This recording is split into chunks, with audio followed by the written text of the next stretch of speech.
Hi guys, welcome back to my channel. My name's Mallory if you're new here. Today we're going to be going over my entire August TBR.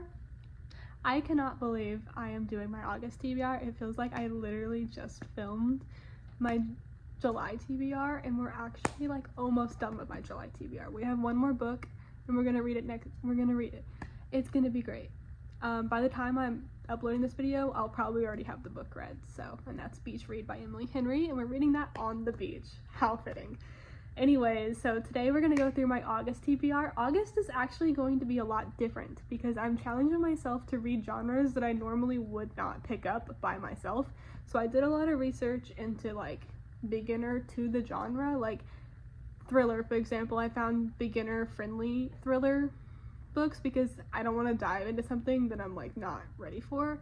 So I picked up some easier thriller books and some easier other genres to pick up. So we're gonna go through those and tell you about the books a little bit of what I know, just based on kind of hearing a couple opinions. But these are all very popular book talk books. I think you've probably heard of most of these. So anyways, let's get into it. Alright everybody, our first book that I'm going to read in August is The Inheritance Games by Jennifer Lynn Barnes. This book is kind of like as if The Hunger Games kind of met into like a thriller, I have heard. Don't take me because I've not read the book yet, but it takes on Avery Grams, who is just a high school student. She's just trying to make it through high school, go through college, get all the check marks off of her list. And her like supposed like grandfather or great grandfather dies, and he leaves this massive fortune for all of the descendants to like basically fight for. They have to solve riddles, they have to figure out where the inheritance is and stuff like that. So this whole like, this is a trilogy, this is the first book in the trilogy, but basically they are just trying to fight it out, trying to get that inheritance to themselves. So it seems like it's just going to be a mystery of like who's gonna get it, and I'm really excited to read it. So yeah, that's my first book.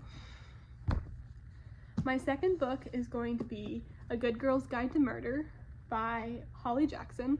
This is also a trilogy, I believe. I do not know a whole ton about this book, but it says on the back that basically this girl was murdered in this small town, and it haunted the town for years. And then finally, the main character, Pip, she's a senior in high school after many years after the murder had happened, and she takes it on as like her final project is to figure out who killed Andy. So basically like she's just trying to like dig up this cold case and trying to solve it. So I'm kind of interested in that. Like it kind of sounds like a cool little like Criminal Minds episode. So I'm really excited about that. It is a trilogy though, so hopefully it's a good one, so I'll finish the trilogy. Anyways, that's my two thriller books that I have.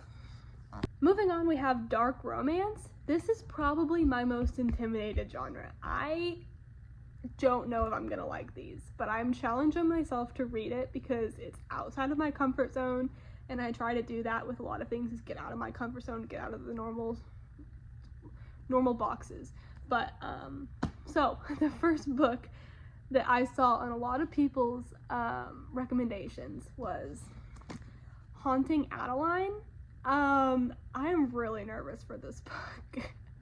On the back, it doesn't really give a great description. It just says like, I can manipulate the emotions of anyone who lets me. I will make you hurt, make you cry, make you laugh and sigh. And then on the first couple of pages, first of all, they have a playlist, which is really cool. I do like when books include music playlists because I like to listen to music while I read books. But then on the next page, there's a trigger warning, basically, and it says, this book ends on a cliffhanger. The contents are very dark with triggering situations such as non-dub con between the main characters, graphic violence, human trafficking, stalking, child sacrifice, mentions of child death, and explicit sexual situations. That's a lot. But we're gonna try to read it. This book comes in at about 583 pages, so it's a big boy. It's gonna take a while to read this, and I'm a little bit nervous it's gonna really spook me out because I'm not really into that kind of stuff. Yeah, anyways, that's gonna be a challenge. Our next dark romance is Still Beating by Jennifer Hartman. This book follows this girl who's like at this party, and she like goes home with this man, and then somehow they end up kidnapped together, and they have to go through this like they're both in like this person's basement basically, and they're both kidnapped together, and they have to figure out how to like survive. And that's all I really know about this book, but it's also a dark romance, so it's gonna have some like obviously human trafficking situations, stuff like that, probably violence. But yeah, we'll see how that goes. Okay, my next genre of books that I have is sports romance. It's not that I wouldn't read sports romance, it's just that it wasn't like my top picks, because oftentimes I find them a little bit cheesy. But anyways, we've picked out 2 sports romance books. Can you guess what the first one is? I'll wait. Okay, now that we've waited. Did you guess Icebreaker? I'm sure you did. It's Icebreaker by Hannah Grace. Who hasn't heard of this book? My aunt told me about this book. I was a little thrown off at that because I've heard that this book is quite spicy.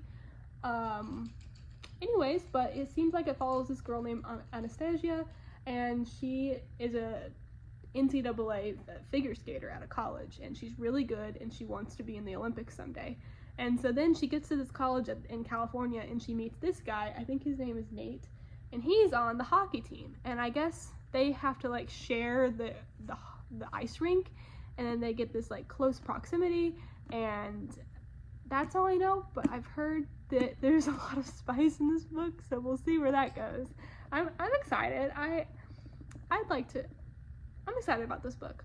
Okay, the next book I have is Fangirl by Tessa Bailey.